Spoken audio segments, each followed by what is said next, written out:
Hello সবাইকে, আমি রুশমিলা চলে আসলাম একেবারে নতুন একটা কোরিয়ান মুভির গল্প নিয়ে। সিরি। তার বয়স মাত্র 5 বছর, অথচ এই পাকনু মেয়েটা এইটুকু বয়সে তার মামাতো ভাইয়ের সাথে প্রেম করে। এরপর সিরি যখন একটু বড় হয়ে কিন্ডারগার্টেনে পড়ে, তখন সে তার ক্লাসের এক ছেলেকে লাভ লেটার দেয়। ছেলেটা তার প্রপোজাল অ্যাকসেপ্টও করে, কিন্তু বেচারি সিরি তার পরের দিনেই ছ্যাঁকা খায়। ছেলেটার পরিবার এই শহর ছেড়ে অন্য শহরে শিফট হচ্ছে, তাই সে স্কুল ছেড়ে দেয়। সিরির সাথে তার আর কখনোই যোগাযোগ হয়নি। এরপর সিরি ধীরে ধীরে বড় হতে লাগলো, আর বড় হওয়ার সাথে সাথে তার চুলটাও কোকড়া হতে শুরু করে। সিরির চুল একেবারেই তার বাবার মতো। সে তার এই কোকড়া চুল নিয়ে খুবই বিরক্ত। সিরির কিন্তু একটা যমজ বোনও আছে, তার নাম হাইরি। তবে হাইরির চুল অনেক সিল্কি আর শাইনি। এটা নিয়ে সিরির আফসোসের সীমা নেই। সিরির চুলটা কোকড়া হওয়ায় বারবার জট বেঁধে যায়। এটা নিয়ে তার স্কুলের ফ্রেন্ডরাও মজা করতে বাদ যায় না। যে যা পারে সেটাই সিরির চুলে গুজে রাখে। এদিকে সিরির ছোটবেলার স্বভাব এখনো ভালো হয় না। সে তার পাশের বাড়িতে একটা গিফট রেখে আসে, কারণ এই বাড়ির ছেলেটাকে সিরি পছন্দ করে। তবে এই ছেলেটা মনে করে এই গিফটটা হাইরি রেখেছে, তাই সে সিরির বোন হাইরিকে প্রপোজ করে। তাদের মধ্যে রিলেশনও শুরু হয়। আর এদিকে বেচারি সিরি তার চুল নিয়েই স্ট্রাগল করতে থাকে। পাশের বাড়ির ছেলেটাকে না পেয়ে সিরি ঠিক করে সে আর কখনোই কোনো ছেলেকে প্রপোজ করবে না। প্রতিদিন সকালে ইয়ারফোন নিয়ে দুই বোনের মধ্যে ঝগড়া হয়। তাই সিরি তার মায়ের কাছে বিচার চায় যে হাইরি তাকে গান শুনতে দেয়নি। সিরি যখন তার মাকে আরেকটা ইয়ারফোন কিনে দিতে বলে, তখন তার মা সব মায়েদের মতো কমন ডায়লগটাই দেয় যে আমাকে বেচে আরেকটা কিনে নে। এদিকে সিরির বান্ধবীরা সকাল সকাল তার বাড়ির নিচে এসে সিরির জন্য ওয়েট করে। প্রতিদিন তারা চার বান্ধবী মিলে একসাথেই স্কুলে যায়। তবে আজকে যখন তারা চার বান্ধবী একসাথে স্কুলে যাচ্ছিল, তখন বেক্সু নামের তাদের আরেক বন্ধু তাদের তাড়া করে। সবাই দৌড়ে স্কুলে ঢুকে পড়ে। স্কুলের গেটের কাছে এসে তারা হা হয়ে একটা ছেলের দিকে তাকিয়ে থাকে। এই ছেলেটার নাম কিম। সে এই স্কুলের সবচেয়ে হ্যান্ডসাম ছেলে। সব মেয়েরা কিমের জন্য পাগল হয়ে থাকে। তবে কিম কোনো মেয়েকেই পাত্তা দেয় না। কিন্তু আজ কিম গেটের কাছে সিরিকে দেখে হাত ইশারা করে সিরিকে হ্যালো বলে। এটা দেখে তো স্কুলের সবাই চমকে যায়।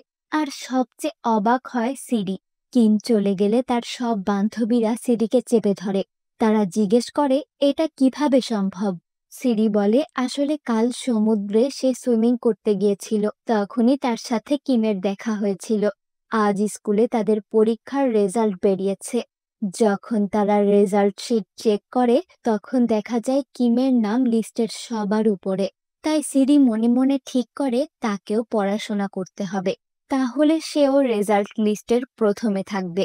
আর তাকে এক্সট্রা ক্লাসের জন্য স্টাডি রুমে রাখা হবে, যেখানে ভালো স্টুডেন্টদের স্কলারশিপের জন্য ক্লাস নেওয়া হয়। কিম ওখানেই ক্লাস করে। টিফিন ব্রেকে কিম বাস্কেটবল খেলছিল। তাকে এভাবে কষ্ট করতে দেখে সিরির মাথায় কিমকে ইমপ্রেস করার একটা বুদ্ধি আসে। সে তাদের স্কুলের ক্যান্টিনে যায় আর একটা ইলেকট্রোলাইট ড্রিঙ্কস কিনে তার উপর নিজের নাম লেখে। এটা দেখে ক্যান্টিনের মহিলা সিরিকে বলে কিমকে দিবে। সিরি তো অবাক। সে বলে আপনি কিভাবে জানলেন? তখন মহিলাটা বলে যে এর আগে অনেক মেয়ে এমনভাবে কিমকে পটানোর চেষ্টা করেছে, কিন্তু কোনো লাভ হয়নি। এক বুক কষ্ট নিয়ে সিরি নিজেই ড্রিঙ্কসটা খেতে খেতে বাইরে আসে। এখানে তার ফ্লিনস্টোন নামের একটা মেয়ের সাথে দেখা হয়। তবে আসলে তার নাম ফ্লিনস্টোন না, তার নাম ইনজং। ইনজং এর চুলগুলো এমন যে তাকে দেখে মনে হয় সে এখনই কারেন্ট শর্ট খেয়ে এসেছে। তাই সবাই তাকে ফ্লিনস্টোন বলেই ডাকে।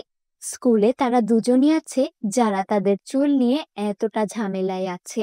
তখন সিরি ইনজনের হাতে একই ড্রিঙ্কস দেখে বুঝতে পারে যে ইনজনও কিমকে পছন্দ করে। সিরি আজও স্কুল শেষ করে সমুদ্রে সুইমিং করতে এসেছে, কারণ তার মন বলছে আজও তার সাথে কিমের দেখা হবে।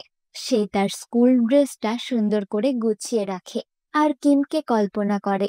সিরি সাঁতার কাটতে থাকে। এমন সময় এখানে আরেকটা ছেলে আসে। সে দূরে দাঁড়িয়ে সিরিকে সাঁতার কাটতে দেখে। ছেলেটা সিরির স্কুল ড্রেসের ওপর সিরির নেম প্লেটটা দেখে আর তার নাম জেনে যায়। এমন সময় সিরির স্কুলের শার্টটা বাতাসে উড়ে পানিতে পড়ে যায়। ছেলেটা সেটা ধরতে গেলে তার পায়ে হোঁচট লেগে পানিতে পড়ে, কিন্তু সে সাঁতার জানে না, সে ডুবে যাচ্ছে। সিরি দূর থেকে এটা দেখে দ্রুত তার কাছে এসে তাকে পাড়ে নিয়ে আসে, কিন্তু ছেলেটা পানি খেয়ে জ্ঞান হারিয়ে ফেলেছে। সিরি তো ভীষণ ঘাবড়ে যায়, সে আশেপাশে কাউকে দেখতে পায় না, তাই সে নিজেই ছেলেটার মুখে ফু দিতে যায়। এমন সময় সে তার চোখ খুলে, আর সিরি এটা দেখে তাকে এক চড় মেরে তার গাল থেকে সব পানি বের করে দেয়। সিরি ছেলেটাকে বকা দিয়ে বলে যে, তুমি সাঁতার কাটতে পারো না তো পানির কাছে কি করছিলে? কিন্তু ছেলেটা কিছু না বলেই একভাবে কাশছে। সিরি তখন দেখে তার শার্টটা পানিতে ভাসছে, তাই সে দ্রুত তার শার্টটা পানি থেকে উঠিয়ে বাড়িতে চলে যায়। কিছুদিন পর স্কুলে এক নতুন স্টুডেন্ট তাদের ক্লাসে আসে। ছেলেটার এক পা ভাঙা। আসলে এটাই গতদিনের সেই ছেলেটা যে সমুদ্রের পাড়ে দাঁড়িয়ে সিরিকে দেখছিল। ছেলেটার নাম ইয়ন সিওক। সে এই শহরে নতুন এসেছে, তবে সিরি সিওকের পায়ে ব্যান্ডেজ দেখে অবাক হয়। সে তার সাথে কথা বলতে যায়। সিওক খুব শান্ত চুপচাপ স্বভাবের ছেলে। সে সিরির সাথে কথা বলতে ভীষণ লজ্জা পাচ্ছে। সিরি সিওককে পায়ের ব্যাপারে জিজ্ঞাসা করলে সিওক বলে যে সেদিন সিওক সমুদ্রের পাড়ে পায়ে আঘাত পেয়ে সমুদ্রে ডুবে যাচ্ছিল। সিরি সিওককে সাবধানে থাকতে বলে। এদিকে সিরির বন্ধুরা তার সাথে নতুন ছেলেটাকে কথা বলতে দেখে তো বুঝতেই পারে না যে কি হচ্ছে। সিরি এই ছেলেটাকে কিভাবে চিনল আর তার সাথে এত কি কথা বলছে? এরপর সিরি তার বন্ধুদের কাছে আসলে সবটা তাদের খুলে বলে। আর তার বন্ধুরা সিরির সাথে মজা করে বলে, ভালোই তো সমুদ্রে ডুব দিয়ে একটা করে ছেলে পটাচ্ছিস, আমাদেরকেও বল, সমুদ্রের কোন পাড়ে যাস প্রতিদিন? স্কুল ছুটির পর অনেক বৃষ্টি হয়। সিওক তার ছাতা, ক্রেচ, স্কুল ব্যাগ সব নিয়ে খুব স্ট্রাগল করে। তাকে এভাবে অসুবিধায় পড়তে দেখে সিরি তার কাছে যায় আর তাকে হেল্প করে। রাতে সিওক পানিতে ডুবে যাওয়ার স্বপ্ন দেখে তার ঘুম ভেঙে যায়। সিওকের কাছে সেই দিনের ঘটনাটা একটা ট্রমায় পরিণত হয়েছে। পরদিন থেকে স্কুলে সিওককে কেউ একা ফিল করতে দেয় না। সিরি আর তার সব বন্ধুরা তাকে সঙ্গ দিতে তার পাশে বসে লাঞ্চ করে। লাঞ্চ করার সময় সবাই সিওকের কাছে আইসক্রিমের ট্রিট চায়, কারণ তারা সিওককে সঙ্গ দিচ্ছে। সিওক তাদের মতো এই আধ পাগলদের পাল্লায় পড়ে খুবই চুপচাপ থাকে, কারণ এরা সবাই সিওকের থেকে আলাদা। আর সিওক একদমই ইন্ট্রোভার্ট, ভদ্র, শান্ত একটা ছেলে। তখন সিরি তার বান্ধবীদের বলে, জানিস, আমার নেম প্লেটটা হারিয়ে গেছে। এ সময় দেখা যায় সিরির নেম প্লেটটা সিওকের পকেটে ছিল। আসলে সেই দিন সমুদ্রের পাড়ে সিওক তার নেম প্লেটটা নিজের পকেটেই রেখেছিল। সিরির বান্ধবীরা বলে, নিশ্চয়ই তোর কোনো গোপন প্রেমিক আছে, সে তোর নেম প্লেটটা চুরি করে রেখেছে। এসব শুনে সিওক একটা অস্বস্তিকর সিচুয়েশনে পড়ে চুপচাপ সিরির নেম প্লেটটা আবারও নিজের পকেটে রেখে দেয়। সিরি বলে, এসব করে কোনো লাভ নেই, কারণ আমার মনে শুধুই কিম আছে। আমার মনে হয় কিম চুপি চুপি এসে নেম প্লেটটা চুরি করেছে। এসব বলতে বলতে কোথা থেকে যেন একটা ফুটবল এসে সিরির মাথায় লাগে। তখন এখানে কিম আসে। আসলে এটা কিমের বল। সে মাঠে ফুটবল খেলছিল। কিমকে দেখে সিরি তার সব ব্যথা ভুলে যায়। কিম সিরিকে আঘাত পেতে দেখে তাকে সরি বলে আবারও খেলতে চলে যায়। কিম এই প্রথম স্কুলের কোনো মেয়েকে স্পর্শ করলো। কিম সিরির জন্য কতই না কেয়ার করে। এবার তো সিরি খুবই লজ্জা পায়, আর তার বান্ধবীরা তাকে আরো বেশি লজ্জায় ফেলে।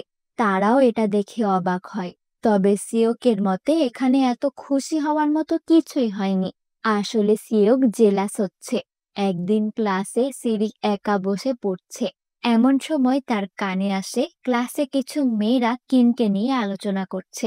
তারা বলে, আমি শুনেছি কিম লম্বা ঝলমলে চুল পছন্দ করে। তখনই সিরির সব বান্ধবীরা দৌড়ে সিরির কাছে এসে বলে, তুই খবর শুনেছিস? ফ্লিনস্টোনের চুল সুন্দর আর সিল্কি হয়ে গেছে। ফ্লিনস্টোন মানে ইনজং নামের সেই মেয়েটা, যার চুল সিরির থেকেও বাজে ছিল। সিরি এটা শুনে পড়াশোনা বাদ দিয়ে ইনজং এর কাছে তার চুল দেখতে যায়। সত্যিই তার চুল অনেক সুন্দর হয়ে গেছে। সিরি ইনজংকে জিজ্ঞাসা করে, তোমার চুল এত সুন্দর কিভাবে হলো? তখন ইনজং বলে সে একটা ম্যাজিক স্ট্রেটনারের সাহায্যে স্ট্রেট করেছে। সিরি বুঝতে পারে ইনজং সবার সামনে মিথ্যে বলছে। তাই সে ইনজংকে চুপি চুপি জিজ্ঞাসা করে জানতে পারে যে ইনজং শহরের একটা নতুন পার্লারে যে তার চুল পার্মানেন্ট ভাবে স্ট্রেট করিয়েছে। স্কুল শেষ করেই সিরি তার বান্ধবীদের সাথে এই পার্লারে যায়। পার্লারের মালিক সিরিকে বলে যে তার চুল অনেক বড় আর কোকড়া, তাই সিরির চুল স্ট্রেট করতে একটু বেশি টাকা লাগবে। সিরি বাড়িতে যেখানে যত টাকা জমানো আছে সব বের করে, তবুও চুল স্ট্রেট করার মতো টাকা জোগাড় হয় না। এখন সিরি প্রতিদিন এই পার্লারের সামনে দাঁড়িয়ে থাকে। হঠাৎ আজ পার্লারের মালিক বাইরে আসে। সিরি দ্রুত লুকিয়ে পড়ে। তখন সিরি সিওকে এই পার্লারের মালিকের সাথে কাজে হেল্প করতে দেখে। আসলে এই পার্লারটা সিওকের মায়ের। সিরি এটা জানতে পেরে ঠিক করে সে সিওককে পটিয়ে তার মায়ের থেকে ফ্রি সার্ভিস নেবে। পরের দিন থেকেই সিরি সিওককে তেল মারতে শুরু করে। স্কুল শেষে সিওক বাড়ি ফেরার আগেই সিরি সিওকের বাড়ির পিছনে এসে লুকিয়ে পড়ে। আর সিওক আসতেই সে বেরিয়ে আসে। তবে সিওক সিরিকে লুকাতে দেখে নিয়েছিল। সিরি সিওকের সামনে এমন একটা ভাব করে যেন সে জানেই না এটা সিওকের বাড়ি। সে সিওককে বলে, তুমি কি এখানে চুল কাটাতে এসেছো? সিওক বলে, না, এটা আমার মায়ের পার্লার, আমরা এখানেই থাকি। সিরি আর কোনো কথা না বলে সিওকের আগেই পার্লারে ঢুকে পড়ে। সে সিওকের মায়ের কাছে নিজেকে সিওকের বেস্ট ফ্রেন্ড হিসাবে পরিচয় দেয়। এরপর সে সিওকের মাকে সেদিনের কথা বলে যেদিন সিওক সমুদ্রে পড়ে গিয়েছিল। সিরি বলে, আমিই তো সিওককে বাঁচিয়েছি, না হলে তো ডুবেই যেত। তবে সিওকের মা সিরির চালাকি বুঝে ফেলে। সে সিরিকে তার চুল স্ট্রেট করার বিষয়ে জিজ্ঞাসা করে যে সে কি তার চুল স্ট্রেট করতে চায়। সিরি বলে, হ্যাঁ আন্টি, তবে আমার কাছে টাকা নেই। সিওকের মা বলে, সিওক কি সত্যিই তোমার ভালো বন্ধু? ও তো খুবই ইন্ট্রোভার্ট, কারোর সাথে মেশে না, সিওক বন্ধু বানাতে পারে না, এজন্যই ওর পড়ালেখা করতে খুবই অসুবিধা হয়। তুমি যদি সত্যিই ওর ভালো বন্ধু হও, ও যতদিন সুস্থ না হয় ওকে একটু হেল্প করো, ওকে পড়ালেখা করতে হেল্প করো, তাহলে আমি তোমার চুল ফ্রিতে স্ট্রেট করে দিব, তোমাকে টাকা দিতে হবে না। সিরি তো এটা শুনে খুব খুশি হয় যে ফাইনালি তার চুলটা স্ট্রেট করাতে পারবে, সে যেভাবেই হোক। আর সিওক ছেলেটাও বেশ কিউট, তাই তার সাথে বন্ধুত্ব করা কি এমন ব্যাপার। পরের দিন সকাল থেকে সিরি তার কাজে লেগে পড়ে। সে পরের দিন সকাল সকাল ব্রেকফাস্ট না করেই বেরিয়ে পড়ে আর সোজা সিওকের বাড়িতে যায়। সে সিওককে সাথে নিয়ে স্কুলে পৌঁছায়। স্কুলের প্রতিটা কাজে সিরি সিওককে সাহায্য করে।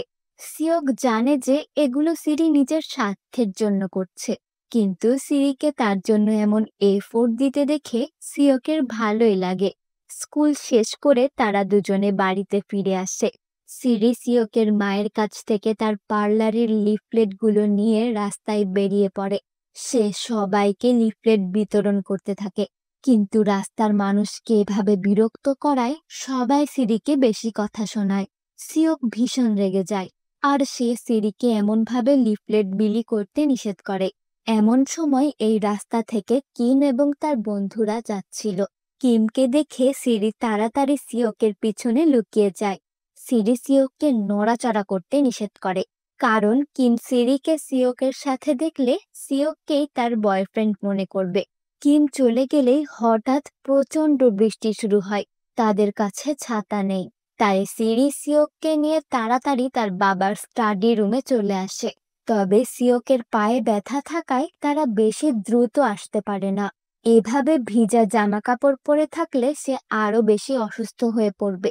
তাই সিরি সিওককে সিরির বাবার একটা টি শার্ট পরতে দেয়। টি শার্টটা একদম মেয়েদের টি শার্টের মতো লাগছে।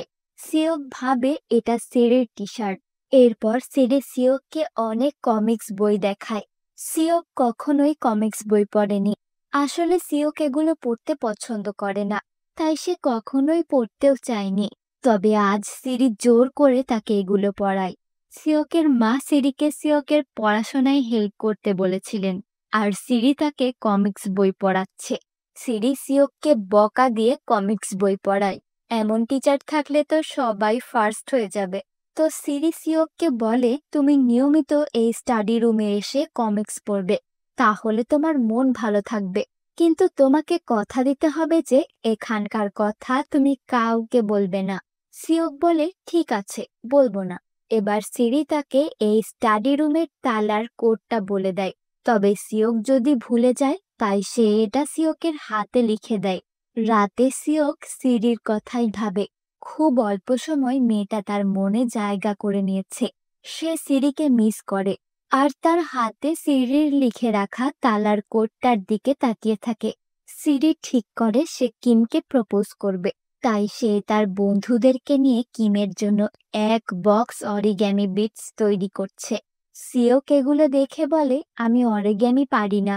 তাই সে চলে যেতে চায়, কিন্তু সিরি তাকে ডাকে আর তাকে হেল্প করতে বলে। সিওক সিরিকে না বলতে পারে না, তাই সেও কাজে লেগে পড়ে। এরপর দেখা যায় যে সবচেয়ে বেশি বিটস সিওক তৈরি করেছে। সিরি কিমকে প্রপোজ করতে তার ক্লাসের ফার্স্ট বয়কে রিকোয়েস্ট করে যেন সে আজ তার এক্সট্রা ক্লাসে না যায়, আর তার জায়গায় সিরি যেতে পারে। কিন্তু ছেলেটা ভরা ক্লাসের সামনে সিরিকে বাজেভাবে অপমান করে। ছেলেটা বলে, তুমি কিমকে পেতে চাও? তুমি তো কিমের লেভেলেরই না। সিরিকে এভাবে অপমানিত হতে দেখে সিওকের খুব খারাপ লাগে। বাড়ি ফেরার সময় সিরির মন খুব খারাপ থাকে। সিওক তাকে সান্ত্বনা দিতে চায়। সিওকের বাড়ির সামনে চলে আসলে সিওক সিরিকে সিরির বাবার টি শার্টটা ফিরিয়ে দেয়। এবার সিরি সিওকের সামনে হাউমাউ করে কাঁদতে শুরু করে। সিওক তাকে শান্ত করে বাড়ি পাঠিয়ে দেয়, কিন্তু অরিগ্যামি বিটসের বয়মটা সিওকের কাছেই থেকে যায়। পরদিন স্কুলে টিচার পরীক্ষা নেন। পরীক্ষা শেষে সিরি তার বাবার স্টাডি রুমে আসলে দেখে দরজার তালা খোলা। ভিতরে সিওক বসে কমিক্স পড়ছে। সিরি তার সামনে পরীক্ষার প্রশ্নগুলো সাজিয়ে প্রার্থনা করে যেন এবার সে পাশ করে যায়। তখন সিওক সেই অরিগ্যামি বিটসের বয়মটা টেবিলের উপর রাখে। সিরি এটা দেখে তো মহা খুশি হয়, কারণ সিওক বিটস তৈরি করে বয়মটা একেবারে ভরে ফেলেছে। সিওক সিরিকে হেল্প করেছে, তাই সিরি সিওককে একটা নোটবুক গিফট করে। এর পরদিন সকালে যখন সিরি সিওকের বাড়িতে তাকে নিতে আসে, তখন সে দেখে সিওকের পা একদম ঠিক হয়ে গেছে। তাকে আর স্ক্র্যাচ নিয়ে হাঁটতে হচ্ছে না। সিরি এটা দেখে খুশিতে লাফাতে থাকে। সে সিওককে কংগ্রাচুলেট করে। তখন সিওকের মা তাকে বলে, সিরি, তোমাকে অনেক ধন্যবাদ। তুমি আমার ছেলেটাকে অনেক সাহায্য করেছ। এবার আমি আমার কথা রাখবো, তোমার চুল স্ট্রেট করে দিব। আজ স্কুলে গতকালের পরীক্ষার রেজাল্ট দিয়েছে। সিরি রেজাল্ট দেখে অবাক হয়ে যায়। সিওক ফার্স্ট হয়েছে। সিরি সিওককে বলে, তাহলে আমি এখন তোমার বদলে এক্সট্রা ক্লাসে যে কিমকে প্রপোজ করতে পারবো। কিন্তু তখন সিরির বন্ধুরা বলে যে কিম এবার পরীক্ষায় ফেল করেছে, তাই সে আর এক্সট্রা ক্লাস করবে না। সিরির আবারও মন খারাপ হয়ে যায়। সে বাড়ি ফিরে তার মায়ের কাজে হেল্প করে। এমন সময় এক পাশের বাড়ির আন্টি সিরির মায়ের কাছে আসে। তিনি সিরির মাকে সিওকের কথা বলে যে স্কুলের নতুন ছেলেটা এবার ফার্স্ট হয়েছে। আর আন্টি সিওকের বাবার কথাও বলে যে তিনি সিওল শহরে থাকে, সেখানকার সবচেয়ে বড় মেডিকেলের প্রফেসর। সিরির মা বলেন, তাহলে সিওকের মা তার ছেলেকে নিয়ে অন্য শহরে কেন থাকে? তখন ওই আন্টি বলে যে সিওকের বাবা সিওক আর তার মাকে পছন্দ করে না। সিওকের বাবা তাকে অনেক বকাঝকা করত, এজন্যই সিওক এত চুপচাপ স্বভাবের। তবে তারা মা ছেলে খুব ভালো মানুষ। সিরি কখনোই সিওকের বাবাকে তাদের বাড়িতে দেখেনি, তাই সিরি খুব মনোযোগ দিয়ে তাদের কথাগুলো শুনতে থাকে। সন্ধ্যায় সিরি মন খারাপ করে সিওকের কথা ভাবতে ভাবতে তার বাবার স্টাডি রুমে আসে। স্টাডি রুমের লাইট জ্বলছে। সে ভিতরে এসে দেখে তার বাবা এবং সিওক একসাথে রামেন রান্না করছে। সিরি সিওককে বলে, তুমি এখানে কি করছো?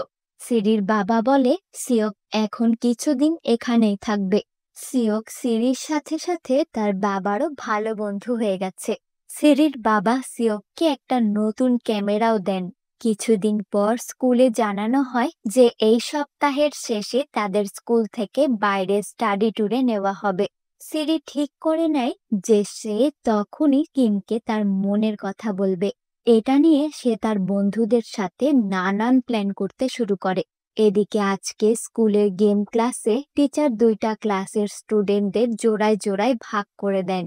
তবে সিরি সিওকের পার্টনার হয়, আর কিম পার্টনার হয় ফ্লিনস্টোন নামের সেই মেয়েটার। কিমের ছুড়ে দেওয়া কোনো বল সিওক সিরির গায়ে লাগতে দেয় না। সবাই আউট হয়ে গেলেও কিম এবং সিওকের জোড়া শেষ পর্যন্ত খেলে।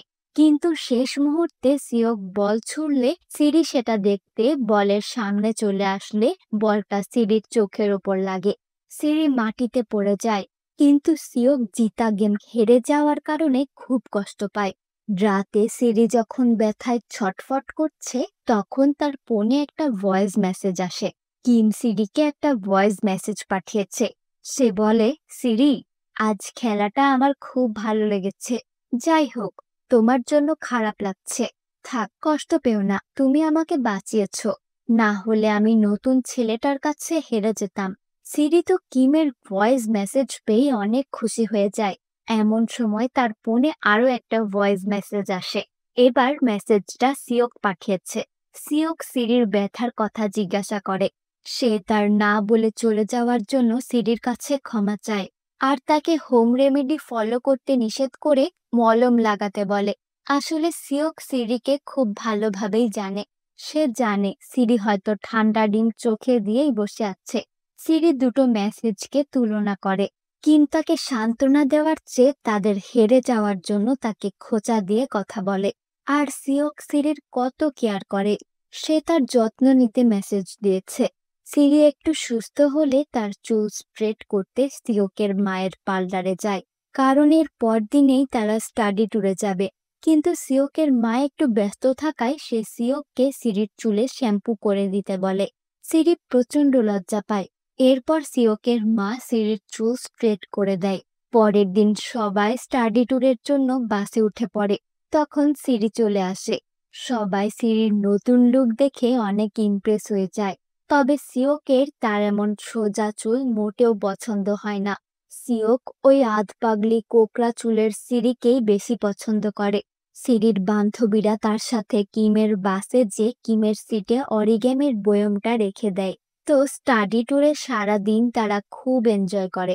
রাতে সিরি কিমকে প্রপোজ করতে তার বন্ধুদের নিয়ে সবকিছু রেডি করে। সবকিছু সুন্দর করে সাজায়। সিওকও তাদের সাহায্য করে। কিন্তু আজ সিওকের মন একেবারেই ভালো নেই। সিরির বন্ধু বেকসু কিমকে ডেকে বলে, তোমাকে সিরি ওখানে যেতে বলেছে।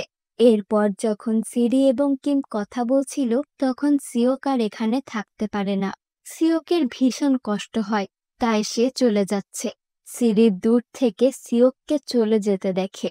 কিম সিরিকে বলে, তুমি কি কিছু বলবে? বললে বলো। কিমের সাথে কথা শেষ হলে সবাই সিরিকে জিজ্ঞাসা করে, কি কথা বললে? কিন্তু সিরি কাউকে কিছু বলে না। সিরি দূর থেকে সিওককে মন খারাপ করে বসে থাকতে দেখে। পরের দিন সকালে স্টাডি ট্যুর শেষ করে বাড়ি ফেরার সময় সিওক কারোর সাথে কোনো কথা বলে না। কিছুদিন পরে সিওক সিরির সাথে দেখা করতে সিরির বাবার স্টাডি রুমে আসে। সিরি সিওককে আসতে দেখে অনেক খুশি হয়, কিন্তু সিরি সিওকের সামনে পড়াশোনা নিয়ে ব্যস্ততার ভান করে। সিওক কমিক্স পড়তে থাকে। সিরি সিওককে বলে, তুমি জানতে চাইবে না যে সেদিন আমার সাথে কিমের কি কি কথা হয়েছে? তখন সিওক বলে, কি বলল কিম তোমাকে? সিরি বলে, আমি তাকে প্রপোজ করিনি।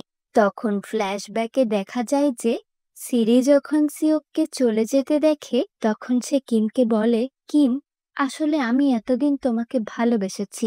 তোমার জন্য আমি নিজেকে অনেক বদলে ফেলেছি। এমনকি আমি আমার কোকড়া চুল সোজা করেছি। কিন্তু এখন আমার তোমাকে নিজের মনের কথাগুলো বলতে আর ইচ্ছা করছে না। আমার এখন আরেকজনের কথা মনে পড়ছে। আমি মনে হয় তাকেই বেশি ভালোবাসি। তোমাকে ডেকে এভাবে বিরক্ত করার জন্য আমাকে ক্ষমা করো। সিরি সিওককে বলে যে তুমি কাউকে বলো না যে আমি সেদিন কিমকে প্রপোজ করিনি। সিরি কিমকে প্রপোজ করেনি। এটা শুনেই তো সিওক অনেক খুশি হয়ে যায়। এরপর সিরি সিওকের কাছে ইয়োট খেতে চায়। ইয়োট হচ্ছে কোরিয়ার এক জনপ্রিয় মিষ্টি খাবার। এরপর একদিন স্কুলে সিরি সিওককে অন্য আরেকটা মেয়ের সাথে কথা বলতে দেখে ভীষণ রেগে যায়। তার খুব জেলাস ফিল হয়, কিন্তু সে কাউকে বুঝতে দেয় না। সিরিও মনে মনে কখন যে সিওককে ভালোবেসে ফেলেছে তা হয়তো সে নিজেও জানে না। এদিকে সামনে তাদের ইউনিভার্সিটির অ্যাডমিশন টেস্ট, তাই সবাই অনেক বেশি পড়াশোনা করছে।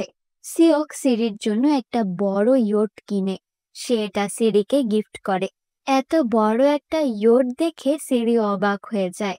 তখন সিরি সিওককে ওই মেয়েটার বিষয়ে জিজ্ঞাসা করে যার সাথে সিওক কথা বলছিল। সিওক বুঝে যায় তাকে অন্য মেয়ের কাছাকাছি দেখে সিরি জেলাস হয়েছে। ফাইনালি তাদের পরীক্ষার দিনটা চলেই আসে। সিরি এবং হাইরিকে তাদের মা এগিয়ে দেন।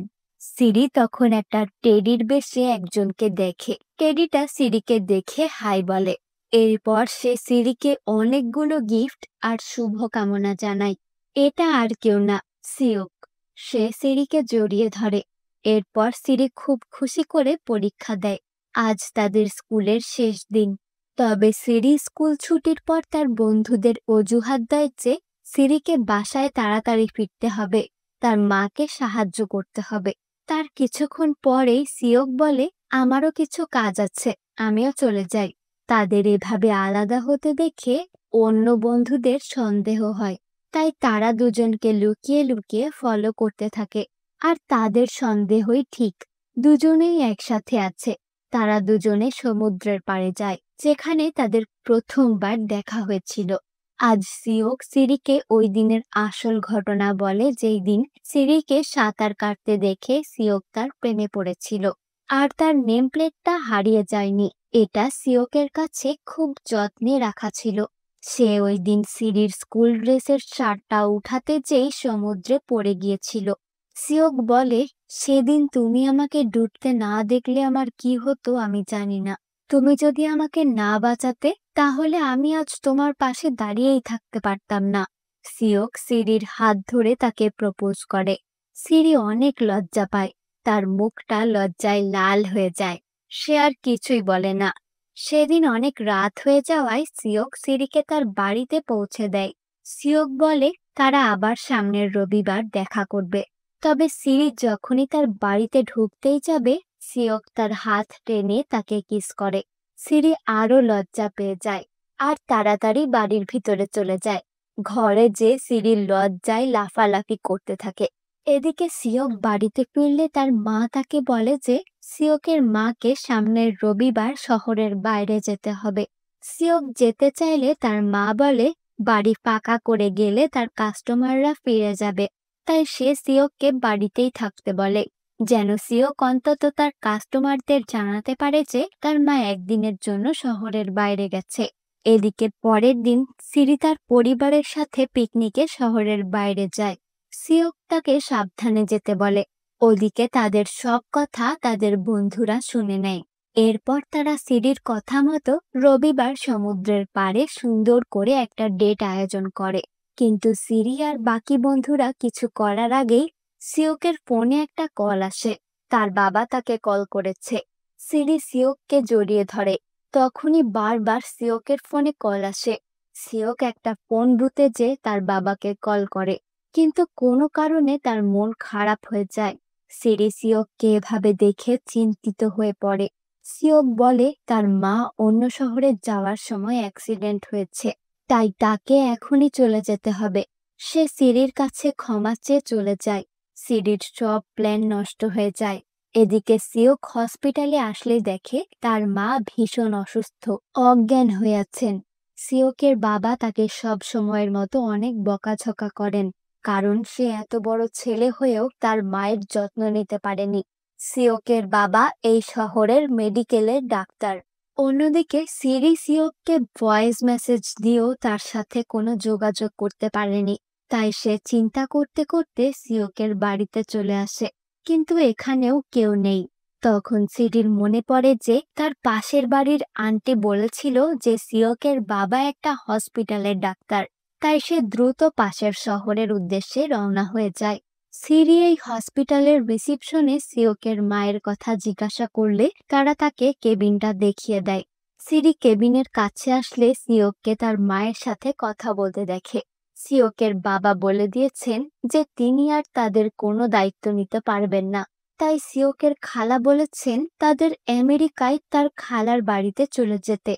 সিওক এবং সিওকের মা দেশ ছেড়ে যেতে চায় না। তারা দুজনেই কান্নায় ভেঙে পড়ে। এটা সিরি শুনে নেয়। সে খুব কষ্ট পায়। সে আবারও তার ভালোবাসা পেয়েও হারিয়ে ফেলবে।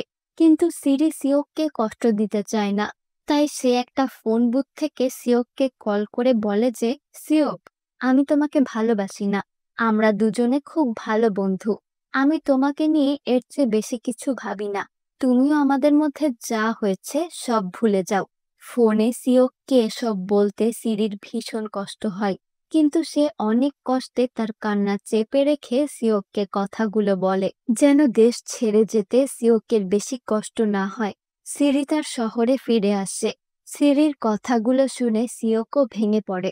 এরপর অনেকগুলো দিন কেটে যায়। আজ সিরিদের স্কুলে গ্র্যাজুয়েশন ডে। সিরিকে তাদের টিচার মার্কশিট দেন। সিরি আজও সিওককে খুব মিস করছে। এরপর সে অনেকদিন পর তার বাবার স্টাডি রুমে আসে। সিরি এখানে তার দেওয়া নোটবুকটা খুঁজে পায়, যেটা সে সিওককে গিফট করেছিল। এখানে সিওক বারবার তার মনের কথাগুলো লিখেছে। সিওক তার ক্যামেরায় তোলা তাদের ছোট ছোট সব স্মৃতিগুলো এখানে রেখেছে। আর প্রতিটা ছবির নিচে সে তার অনুভূতি লিখে রেখেছে।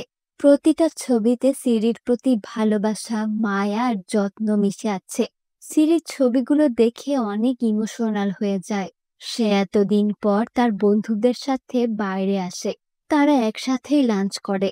কিন্তু সবাই থাকলেও এখানে সিওক নেই। সিরির মনে এক অদ্ভুত রকম শূন্যতা কাজ করছে। এরপর সে বিকেলে একাই সমুদ্রের পাড়ে যায়। এমন সময় একটা আননোন নাম্বার থেকে সিরির ফোনে মেসেজ আসে। মেসেজে লেখা, তোমাকে খুব সুন্দর লাগছে।